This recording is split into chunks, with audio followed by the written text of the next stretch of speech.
Oh yeah, I've talked about this before. I mean, I've talked about the time issue, right? So the shelter opens at 3:30 in the afternoon. If it is very cold outside, everyone can stay in the shelter, but then it's everybody in the shelter. It's 100 people in the lobby of the shelter, right? So it's not like anybody can actually get anything done.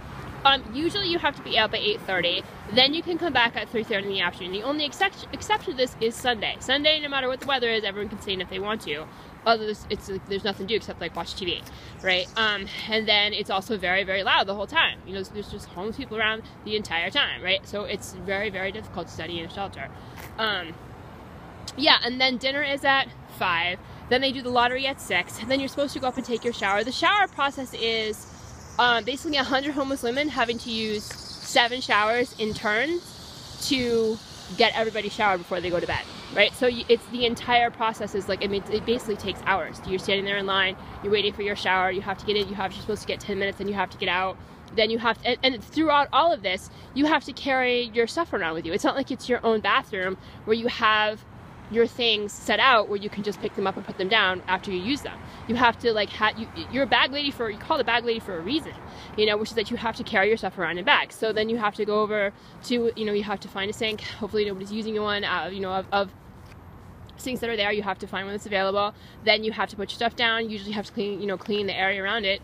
You know, I mean, you're living with 100 people, you know, and it's not like there's 100 sinks. There's like, I think upstairs, in the shower, like in the locker room, shower, sink, toilet area. On the second floor is 1, 2, 3, 4, 5, 6, 7, 8 sinks. And 9 sinks if you include the one that's like actually in the shower area, that's out in the waiting area where people are waiting, where you can like wash your hair if you want to, if you don't want to wash in the shower, right? And that's it for 100 people every single night. We go through this process because it's a mandatory shower before you go to bed, which is a good thing, but at the same time, I mean, 100 people have to take showers in 7 showers from 6 o'clock until what's supposed to be like 9:15. All right, so it's just chaos. It's chaos every single night, and you have to do it. You don't have a choice about doing it. So that process takes a while, and then the lobby closes at 9. So even if, and then you have to get up at 6. They get you up at 6. You have to get up and get out of bed at 6. Literally, you have to get up and get out of bed at 6, right? So it's not like, and you have to like make your bed every single night. You know, I mean, it's just you have new sheets and everything, which is also a good thing. But I'm telling you, it's not like people who are homeless.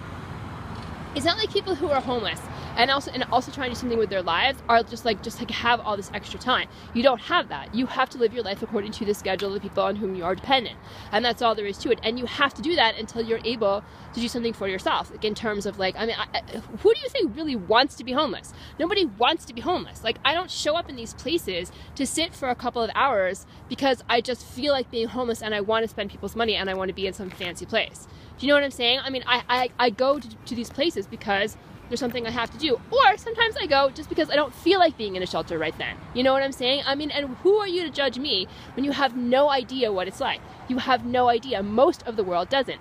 But it's not like I could stay up if I wanted to do my homework. I can't, right? Everyone is supposed to be in bed, lights out at 9 o'clock. They turn the lights out upstairs. You can't sit downstairs in the lobby. It's not like I could just stay up until 10 or 11 if I felt like it just doing my homework. Right? I can't do that. I cannot do that. It is against the rules. You know, I've explained all this stuff before, but people aren't listening to that. Especially the people who are producing propaganda about me all the time have no concern whatsoever for how very difficult my life really is. You know, I mean, it's just like they certainly find people ridiculing me about being homeless, right? And they never take into consideration what it is that I'm actually going through every single day. But that's part of what I'm going through every single day. Right? I mean, it's just, why? You know, why do you not listen? I've talked about what it's like to be homeless a number of times, and yet everywhere that I go, somebody is giving me a rough time. Every day. No matter what it is that I'm doing, no matter how productive it is, no matter what is going on, there is always somebody giving me a rough time. Always. And that is not my fault.